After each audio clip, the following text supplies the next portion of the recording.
nosso discipulado, nós estamos falando sobre a igreja e você, e desta feita, esse penúltimo discipulado, nós estamos tratando sobre o propósito da igreja, missões. E hoje nós falaremos essa segunda parte. Nós iniciamos na quarta-feira passada e hoje nós vamos falar dessa segunda parte.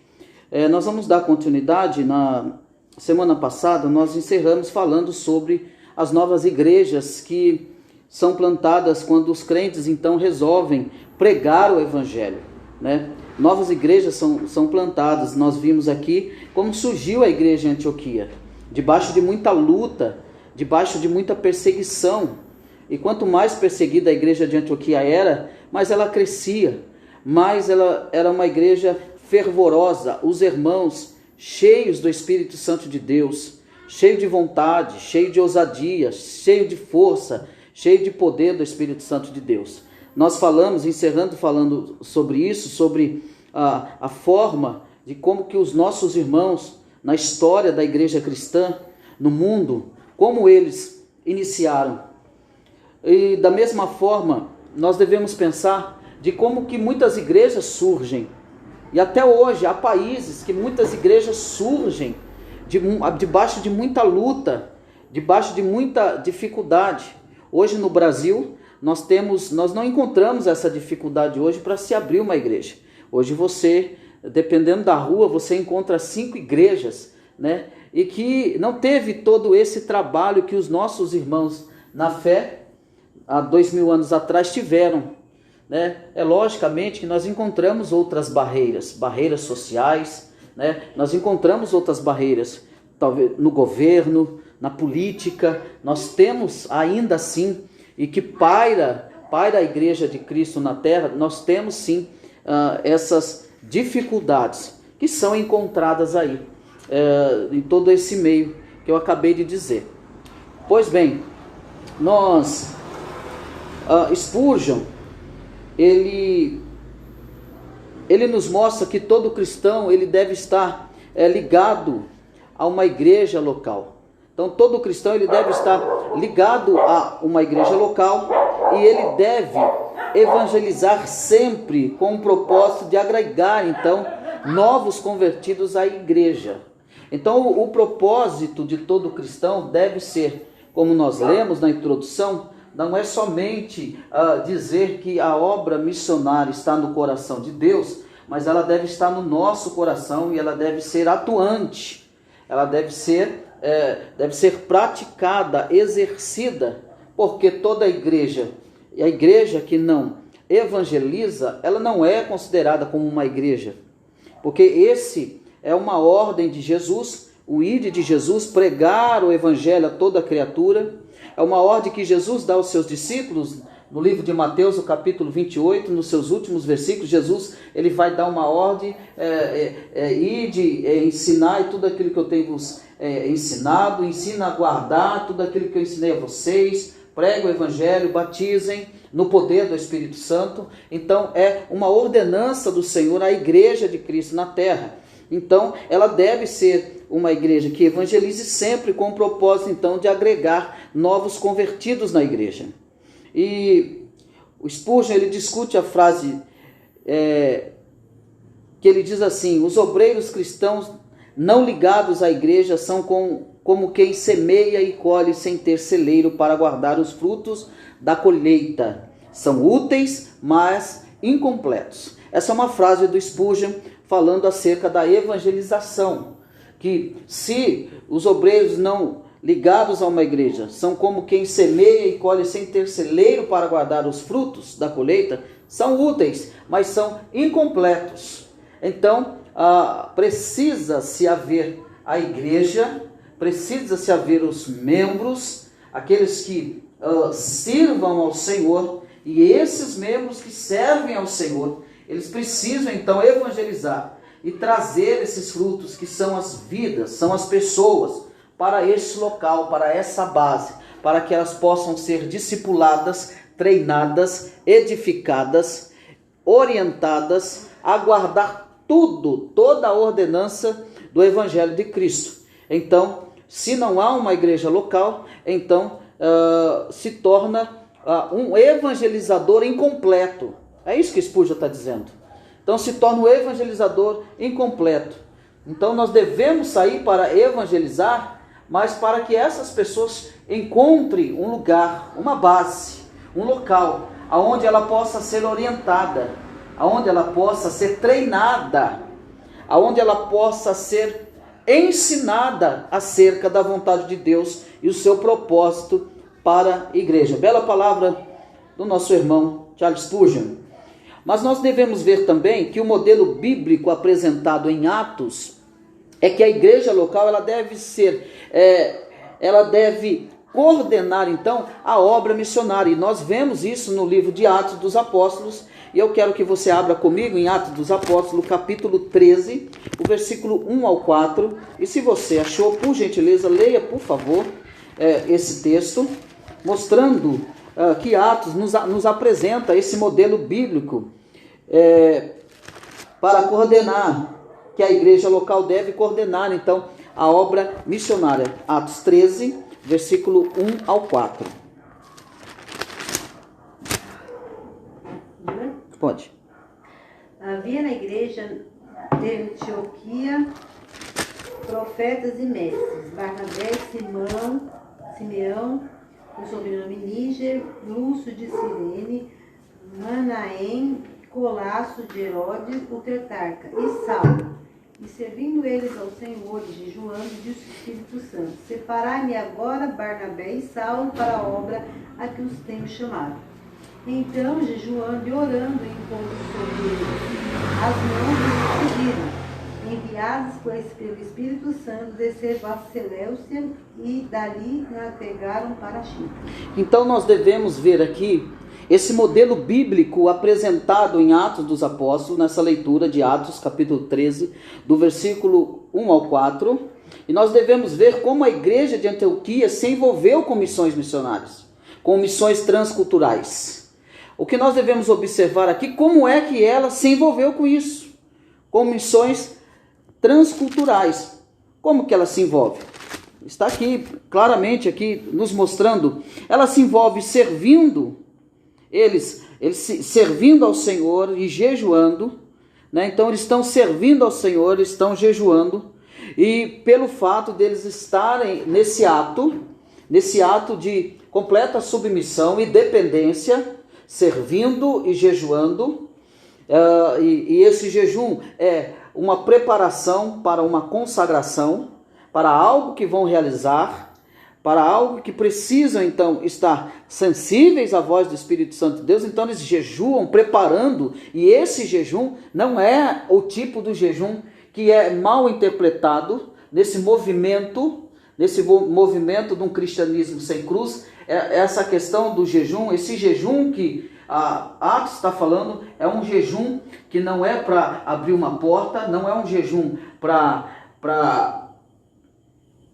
Deus fazer um milagre, para Deus fazer algo extraordinário, não. Esse jejum é para o próprio quebrantamento de espírito. Esse é o jejum que eles estão fazendo.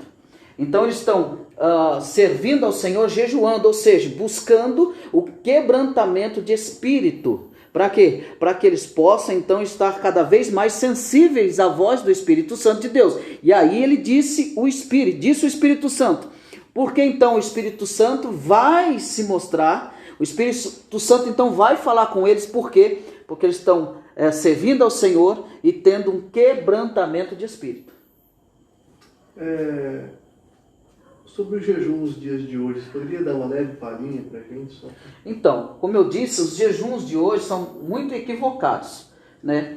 Nós vamos ver Jesus, numa certa feita, ele vai falar desse jejum, né? Mas aí ele vai mostrar algo específico para esse jejum, que os seus discípulos chegam e falam: Senhor, por que nós não conseguimos expulsar o demônio? Aí Jesus fala: a casta de demônios que é só com jejum e oração.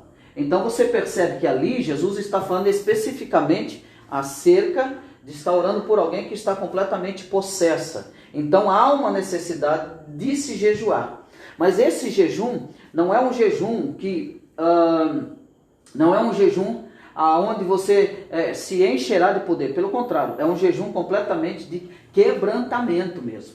É um jejum que vai quebrantar a pessoa, aquele que está praticando esse jejum. Né? O que se ensina hoje é que você tem que jejuar. Não, você vai jejuar, você sobe no monte, você fica não sei quantos dias sem comer, mas são propósitos vagos, né? São propósitos artificiais. Tem pessoa que ele quer jejuar por um monte de coisa, mas sem ter um propósito, sem ter algo definido, algo fixo, sem entender qual é o propósito do jejum. O propósito do jejum é nada mais, nada menos que o quebrantamento de espírito dessa tal pessoa que está praticando esse ato. Então, as pessoas acham que o jejum é para que ela seja poderosa. Pelo contrário, é para quebrar, é para fazer com que ele se torne, fique mais ainda quebrantado. Jejum é quebrantamento de espírito. Esse é o jejum bíblico, né? Então, por isso que Jesus vai dizer, tem a caça de demônios que é só com jejum e com oração. Então é com muito quebrantamento de espírito e oração. Então você percebe que aqueles que estão servindo ao Senhor e jejuando, então logo o Espírito Santo disse. Então se abre aqui uma porta para que o Espírito Santo tenha plena liberdade de se comunicar com esses homens que estão servindo ao Senhor com todo zelo, com toda a força e que estão jejuando, ou seja, que estão tendo um completo quebrantamento de espírito. Não é esses jejuns doidos que o povo faz, né? Essa ideia de jejum que eles têm aí, não, porque não é assim. Então você percebe que são coisas específicas. Você não vai ver na Bíblia, várias vezes a Bíblia falando do jejum. Porque jejum é algo específico. Jejum é para o quebrantamento. Então eu vou estar cheio. Não, eu acho que ele vai estar. Não. Eu vou estar cheio de glória. Não é isso. Então o jejum é para quebrantamento de espírito. Serve também para, como posso dizer, enfraquecer a nossa carne? Enfraquecer a nossa carne. Sim. Para que torne a nossa carne mais ela possa ser mais dominada? Isso, mais dominada, mais aplacada. Exatamente isso. É exatamente isso. Para que você tenha mais vazão para o Espírito Santo de Deus. Por isso que Paulo aos Efésios, ele vai dizer, não vos embriagueis com vinho, que há dissolução, mas enchei-vos do Espírito. Ele está dizendo, vocês precisam buscar continuamente esse enchimento do Espírito Santo, porque é ele que vai trazer o quebrantamento. E isso pode se incluir o jejum, que vai trazer esse quebrantamento de espírito. Então, a pessoa se torna mais sensível à voz do Espírito Santo, ela tem mais discernimento, isso é fato, tá? Ela tem discernimento, principalmente se você é convidado para ir à casa de alguém, se está havendo algum problema lá, você então, tendo a notícia antecedida, então você pode se preparar sim, você deve, e dependendo da situação, você deve jejuar sim, para um propósito, não é um propósito vago. Jesus mostrou isso aqui. Então aí você vai, aí você jejua e você ora, Senhor, eu estou indo lá, e aí é um quebrantamento de espírito em você mesmo. É isso que é interessante. Que as pessoas eles têm uma visão equivocada do jejum. Então, esse jejum é para aniquilar mesmo as nossas paixões carnais e o nosso desejo carnal. É sufocar a nossa carne. Uma forma talvez até de alimentar o nosso espírito. Alimentar o nosso espírito, fato, com certeza. Entendi. Alimentar o nosso espírito. Né? Então, isso é importante. Isso é muito importante. Por isso, então, ele vai dizer, e disse o Espírito Santo, separai-me agora, Barnabé e Saulo, para a obra que vos tenho chamado. Então, olha aqui, então, jejuando e orando, e impondo sobre ele as mãos, os despediram. Então, você percebe aqui que eles estão jejuando e orando, depois que eles jejuam e oram, eles impõem as mãos. Preste bem atenção nisso aqui. Por que eles jejuaram e oraram para colocar a mão em alguém?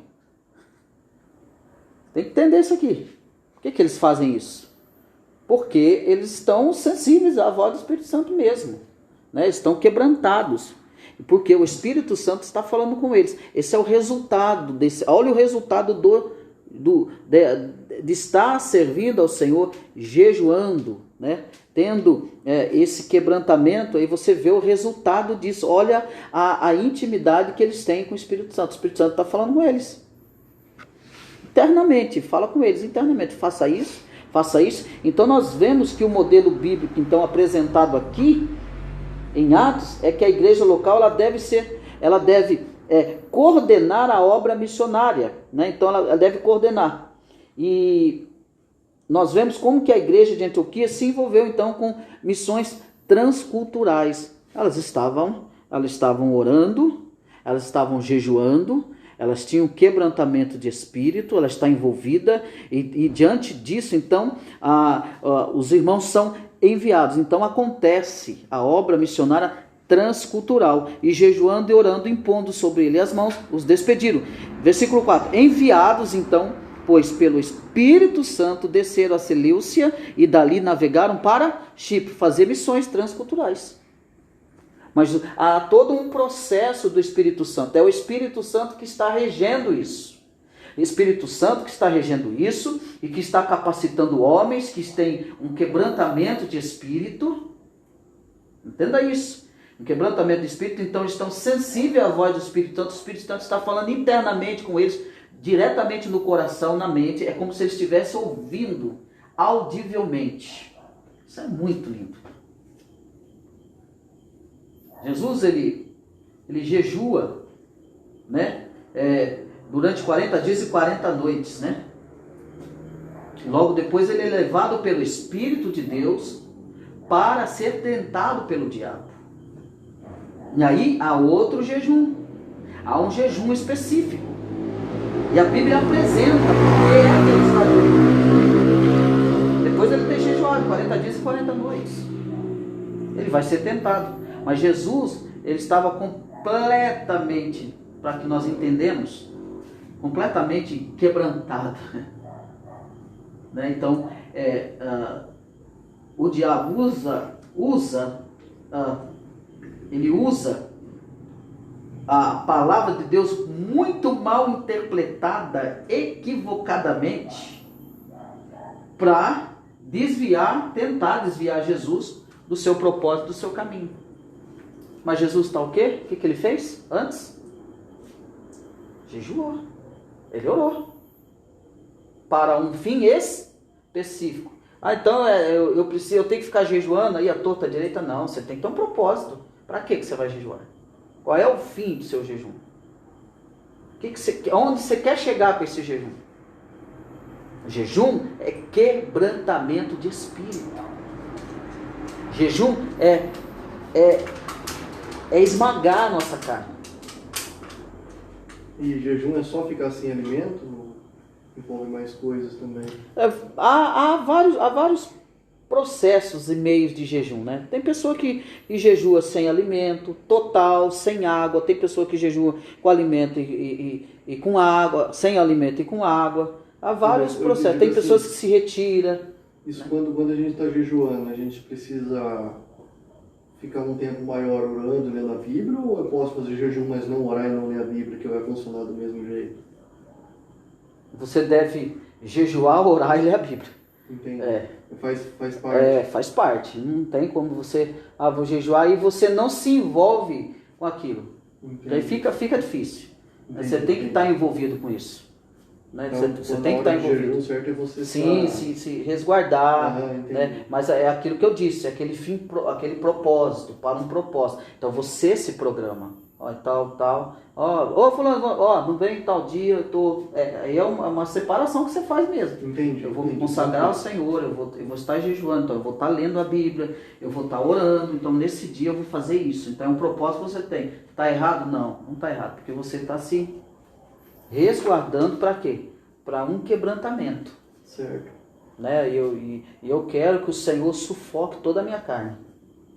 Né? Então, para que você tenha mais discernimento, mais visão, mais entendimento, maior compreensão do Evangelho. E nisso, esse modelo apresentado por Atos aqui, Nós vemos então esse envolvimento da igreja de Antioquia em missões transculturais. Então é o Espírito Santo fazendo isso, mas olha o processo de jejum e oração aqui. E o Espírito Santo, ele falando simultaneamente. Mas eles estão em andamento aqui. Eles estão orando, eles estão jejuando. Então o Espírito Santo, ele vai encaminhar o que eles devem fazer. Então está aqui esse modelo. Amém? Até aqui, entendeu? Uhum. Vamos lá então. Aí nós vamos ver qual é o papel então do Espírito Santo também na obra missionária. E nós vamos ver qual é o papel do Espírito Santo na obra missionária. Abra comigo Atos 1:8. Um dos primeiros papéis, Atos 1:8. Depois o outro, depois é 2, Atos 2:1. Tudo dentro do livro de Atos, tá? Só no final que nós vamos ler Efésios. Mas Atos 1:8, Atos 2, do 1 ao 13. Quando for extenso assim, nós não vamos tomar tempo, mas pegar as palavras centrais aí. Lê para mim Atos 1:8. Vamos ver qual é o papel do Espírito Santo na obra missionária. Quem achou pode ler. Pode ir sem timidez. Mas recebereis poder ao descer sobre vós o Espírito Santo, e sereis minhas testemunhas, tanto em Jerusalém como em toda a Judeia e Samaria, e até os confins da terra.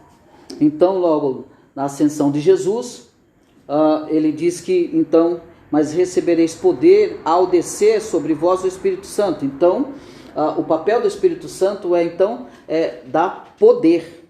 Ou seja, dar capacidade, dar esse poder. E poder para quê? Para ser testemunha. Poder para quê? Ser testemunha onde? Em Jerusalém e até os confins da terra. Então, o papel do Espírito Santo é dar esse poder. É esse poder que nós somos tomados por ele, que nos faz, então, exercer e atender essa obra missionária de Cristo. Então aqui nós temos que perceber que isso não vem de nós, é de Deus. É Deus que nos capacita. Então aqui quebra completamente todo o nosso orgulho. Aqui deve quebrar toda a nossa incapacidade miserável que temos e de entendermos que é o Espírito Santo que nos capacita. Porque no sentido natural da palavra, nós, sem esse poder do Espírito Santo, somos incapazes de realizar qualquer obra de Deus. É isso que ele está mostrando. Então, a ação do Espírito Santo na obra missionária é fundamental. Então, ele traz poder para ser testemunha. E ser testemunha aqui é viver dia após dia Cristo e apresentando o Evangelho de Cristo. Isso é ser testemunha. Esse poder que dá a capacidade do ser humano sair da sua zona de conforto, talvez até mesmo do seu país, para ir para um outro lugar, para um outro país, para uma outra língua, uma outra cultura, um outro costume. Mas por que esse cidadão vai? Por que às vezes essa família vai? Porque é o Espírito Santo dando poder para que ela realize essa tal obra. E esse poder não vem do ser humano, vem de Deus. É Deus capacitando homens e mulheres para a obra que ele tem chamado. Então ele chama, mas ele capacita. Ele disse, eu vou mandar, eu vou rogar ao Pai que vos dê o Espírito Santo para que dê poder a vocês, para que dê poder, para que vocês vá e preguem o Evangelho. Então para que é esse poder? Interessante que nós ouvimos esse poder que esses movimentos falam e lutam e brigam e não, eu quero poder, mas eles nem mesmo entendem que poder é esse. Completamente equivocados. Parece que esse poder que eles falam, parece que alguma coisa, é uma explosão, né? Parece que é uma explosão, parece que traz de uma cultura do criacionismo, parece que eles trazem esse negócio de lá, de uma explosão. Não aconteceu, é uma coisa que acontece do nada, é uma coisa que arrebenta tudo, esse poder, e a gente não sabe que poder que é esse. Mas o poder que a Bíblia está dizendo é o poder que Deus, que Jesus outorgou e que virá através do Espírito Santo de Deus para capacitar homens para quê? Para servir o reino de Deus, para pregar o reino de Deus, para ser testemunha em todo o mundo do reino de Deus. E aí quando você pega uma pessoa dessa que fala de poder e não tem conhecimento nenhum de poder, ela não sabe nem o que é isso, mas ela fala porque ouviu, e talvez é um movimento. E aí quando você diz para essa pessoa, olha, vai lá na África, lá no meio, lá na parte mais pobre da África, vai fazer missão lá. Não, mas não, Deus te deu poder para isso, Deus lhe capacitou. Não quero não. Ué, mas você não falou que você tem poder? O poder, se é esse poder que você está falando que tem, esse poder que a Bíblia está mostrando, esse poder te capacita para estar lá. Então, que poder que é esse que você não quer fazer missão?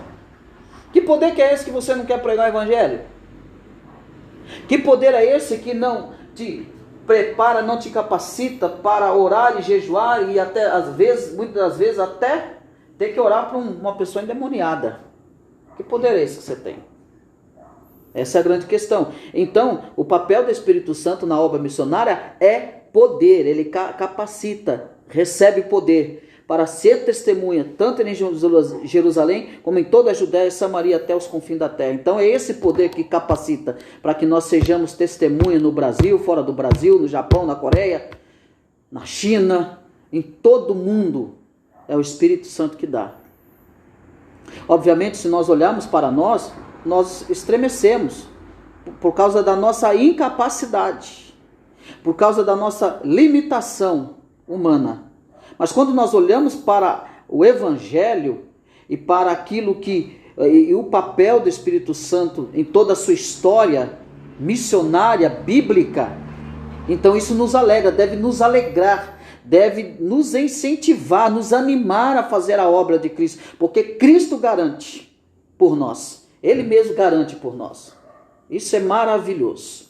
Mas vamos ver também o capítulo 2, do 1 ao 13 também. Ele vai falar do poder da descida do Espírito Santo, que era uma promessa que capacitariam todos aqueles que nele creem, que ouviram o Evangelho, que foram alcançados pelo Evangelho, desse poder, dessa promessa que vai acontecer aqui em Atos dos Apóstolos, capítulo 2, do 1 ao 13. Nós vemos esses homens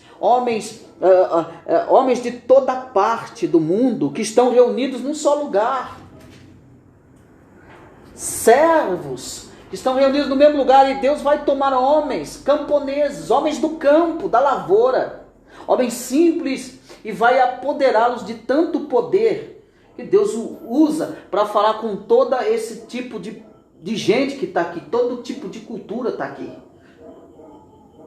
países, línguas diferentes aqui, mas Deus vai encher tanto de poder, e Deus, através da boca desses homens, vai falar das maravilhas do reino de Deus, porque é isso que esses homens, quando estão reunidos aqui, estão ouvindo. Nós temos ouvido eles falarem das grandezas de Deus. Mas por quê? Por causa desse poder, dessa descida. Por causa, ao cumprir-se o dia de Pentecostes, estavam todos reunidos no mesmo lugar, e de repente veio do céu um som, como de um vento impetuoso, e encheu toda a casa onde estavam assentados. Então veio como um vento, todos ficaram cheios do Espírito Santo, e passaram a falar em outras línguas, segundo o Espírito lhe concedia que falasse, ou seja, eles começaram a falar outros idiomas, porque havia vários países ali, no mesmo lugar reunidos. Havia vários povos ali reunidos, tribos, línguas, nações, reunidas no mesmo lugar, e Deus, através do poder do Espírito Santo, capacita homens para falar da grandeza de Deus a eles. Mas o interessante aqui é que esse povo que está aqui entende tudo que os homens, eles entendem tudo que os homens de Deus estão falando, porque o Espírito Santo capacita que eles compreendam na língua paterna deles. Eles entendem tudo aquilo que esses camponeses estão falando do reino, das maravilhas, das grandezas de Deus. Isso é maravilhoso. O Espírito Santo capacitando, esse papel de capacitar, de se comunicar, sem barreiras, sem impedimento, essa contribuição do Espírito Santo na obra missionária. Para o Espírito Santo não há barreiras de língua, de cultura, não há barreiras. O Espírito Santo toma, usa e fala na própria língua materna, paterna, de quem quer, paterna, de quem quer que seja, materna, de quem quer que seja. O Espírito Santo capacita, é esse poder extraordinário de capacitação que ele dá à sua igreja, ele cumprindo o seu papel na igreja. Também, Atos dos Apóstolos 4:29, diz assim: agora, Senhor, olha para as suas ameaças e concede aos teus servos que anunciem com toda intrepidez a tua palavra. O Espírito Santo dando intrepidez, o Espírito Santo capacitando, dando ousadia, essa intrepidez de pregar o Evangelho. Essa intrepidez de pregar o Evangelho sem serem intimidados, sem se preocupar com intimidações, sem se preocupar com afrontas, com ameaças. É o Espírito Santo cumprindo o seu papel no ato missionário, capacitando, dando intrepidez, ousadia para que eles falem do Evangelho de Cristo. Também, 4:29-31, ele diz: enquanto estendes a mão para fazer curas, sinais, enquanto estende a mão para fazer curas, sinais e prodígios por intermédio do nome do teu santo servo Jesus. Tendo eles orado, tremeu o lugar onde estavam reunidos, todos ficaram cheios do Espírito Santo e com intrepidez anunciavam a palavra de Deus. Então eles estão orando. Eles dizem: olhe para as ameaças que os teus servos, que anunciem com toda a trepidez a tua palavra. E diante disso, diante dessa ameaça, eles pedem então mais ainda. Eles pedem mais ainda a intrepidez do Espírito Santo. Então eles são cheios do Espírito Santo para anunciar a palavra de Deus. Então dá essa ousadia, ou por que não dizer, essa porção de intrepidez, essa porção de ousadia para que eles preguem e falem debaixo de ameaça a palavra de Deus, o Evangelho de Cristo. Então, o Espírito Santo fazendo isso, o Espírito Santo dando esta capacidade. Também o capítulo 13, o versículo 2 diz, nós lemos: e servindo eles ao Senhor e jejuando, disse o Espírito Santo.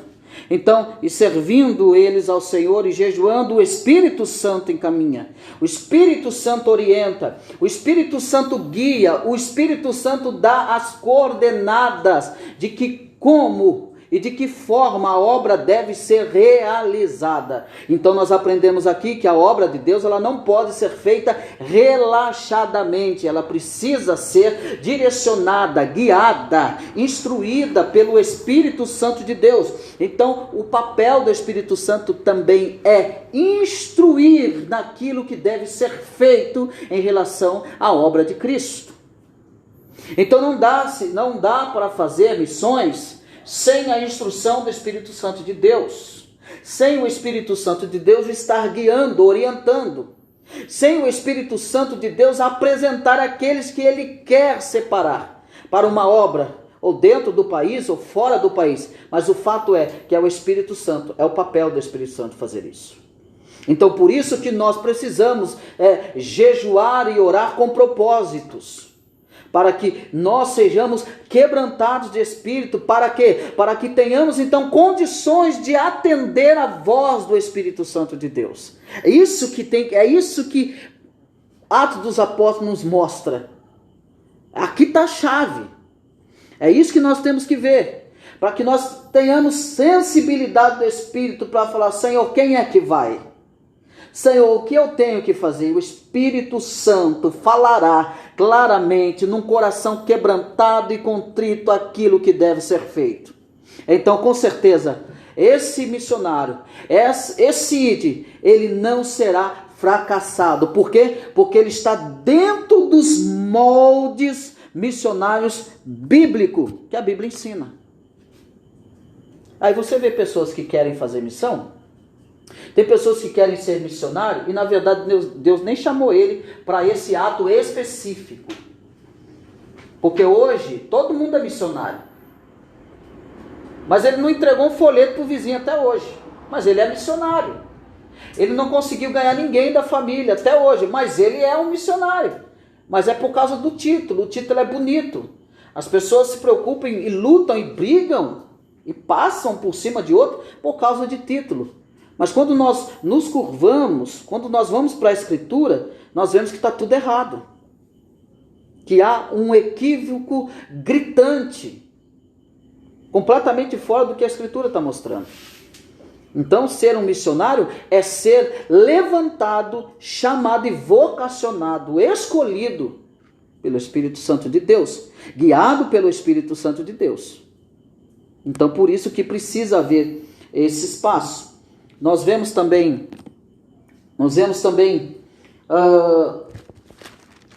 capítulo 15, 28, que diz assim: pois pareceu bem ao Espírito Santo e a nós não vos impor maior encargo além dessas coisas essenciais. Então, pois pareceu bem ao Espírito Santo e a nós. Olha que intimidade, Diego. Olha que intimidade. Para que haja uma maior compreensão, parece que é eu e você conversando, uma intimidade. Pareceu bem para mim, pareceu bem para o Diego, a gente não fazer isso. Mas eles estão falando em relação ao Espírito Santo. Olha a profundidade de ligação, de harmonia com o Espírito Santo. Parece dois amigos, não parece? Isso aqui é extraordinário. Nos pareceu bem, pois pareceu bem ao Espírito Santo e a nós, não vos impor maior encargo além dessas coisas essenciais. Homens que têm exposto a vida pelo nome de nosso Senhor Jesus Cristo, enviamos, portanto, Judas e Silas, aos quais pessoalmente vos dirão também essas coisas, pois pareceu bem ao Espírito Santo e a nós não vos impor maior encargo além dessas coisas essenciais. Então, não colocar coisa mais pesada. O Espírito Santo pareceu bem ao Espírito Santo e pareceu bem a nós também. Agora, como que nós vemos aqui também Efésios, do versículo 6 ao 10, é um tanto quanto extenso também, mas nós não vamos. Mas ele, do 6 ao 10, ele vai mostrar, capítulo 6, do 10 ao 20, ele vai falar sobre a armadura de Deus, ele vai mostrar essa preparação, ele vai usar essa metáfora de soldado, de armamento, de armadura, de luta, de guerra. Então ele mostra esse papel, né, relacionado ao Espírito Santo de Deus, toda essa preparação, todo esse investimento do Espírito Santo de Deus na vida de alguém, que é representado aqui como um soldado, e o Espírito Santo que está evidente aqui, mostrando toda a sua ação e toda a sua capacitação e todas as suas armas que o Espírito Santo dá a todo soldado. Então nós temos que estar atento a isso, esse papel do Espírito Santo de armar o soldado, armar o missionário, preparar, capacitar, fortalecer, empenhar o missionário, protegê-lo com todas as armas do Espírito, para que possa resistir no dia mau e, havendo feito tudo, permanecer firmes. É isso que Paulo vai falar. É muito interessante. Então, esse é o papel do Espírito Santo, dar poder, dar intrepidez, dar ousadia, capacitar, proteger, armar, fortalecer, preservar. É a obra do Espírito Santo na obra missionária. Mas como que a igreja de Filipos, então, se associou ao missionário Paulo também, em questão da missão, como que ela se associa a Paulo na questão, no que diz respeito à obra missionária. E nós devemos ver também quantos missionários que recebem apoio da igreja que participam, né? Então, nós vemos aqui, abra comigo lá Filipenses, o capítulo 4, vamos ver como que se associou os irmãos. capítulo 4, do 14 ao 20. Diz assim, eu vou ler para a gente ganhar tempo. Todavia fizeste bem, associando-vos na minha tribulação, Paulo dizendo, e sabeis também vós, ó Filipenses, que no início do evangelho, quando parti da Macedônia, nenhuma igreja se associou comigo no tocante a dar e receber, senão unicamente vós outros, vocês, Filipenses. Porque até para Tessalônica mandasse não somente uma vez, mas duas, o bastante para as minhas necessidades. Não que eu procure o donativo, mas que realmente me interessa é o fruto que aumente o vosso crédito. Recebi tudo e tenho abundância, estou suprido, desde que Epafrodito me passou às mãos o que me veio de vossa parte como aroma suave, como sacrifício aceitável e aprazível a Deus.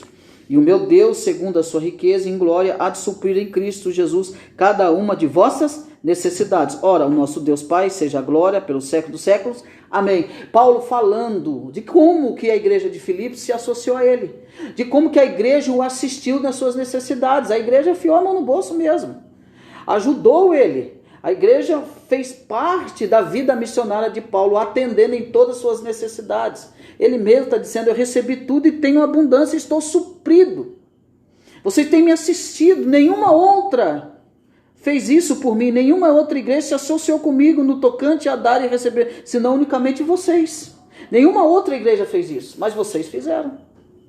Que coisa linda. E você acredita que tem igrejas que não se envolvem com missões? Que não ajudam o missionário? Que não dá R$1 para ajudar um missionário, para atender? E se você acredita que tem igreja que só lembra que existe missionário quando é o culto de missões, o famoso culto hipócrita de missões? Porque só se lembra disso nesse dia. E é uma vez por mês, geralmente algumas igrejas aí. É verdade ou não é? Não se há um pensamento, um investimento nesses missionários. Paulo está dizendo, nenhuma igreja me ajudou, mas vocês, eu estou em abundância.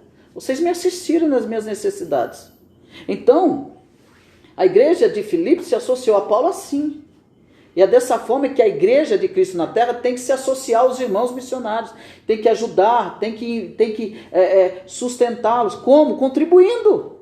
Eu não vou, mas eu vou contribuir, eu vou dar uma oferta, eu vou ajudar. Você conhece? Nós, graças a Deus, nós estamos numa igreja que é missionária.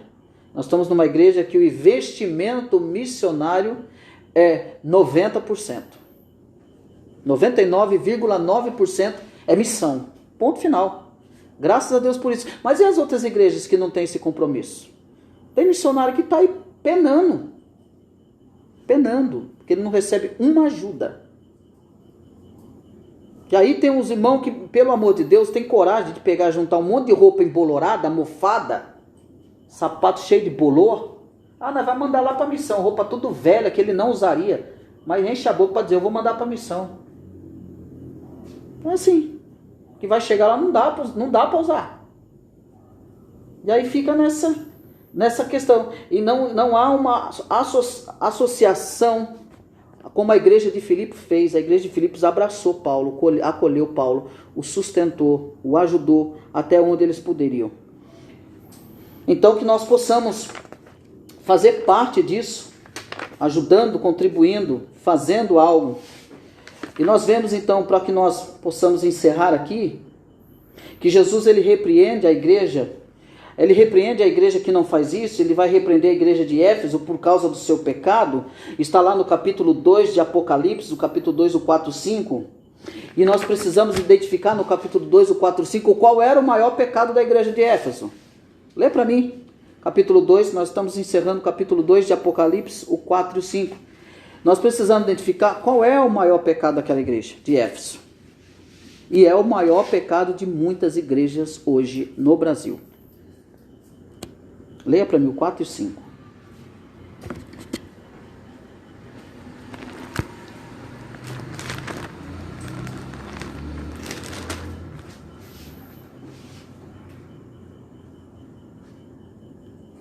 Eu vou ler, já que vocês estão... Eu leio. Tenho, porém, contra ti que abandonastes o teu primeiro amor.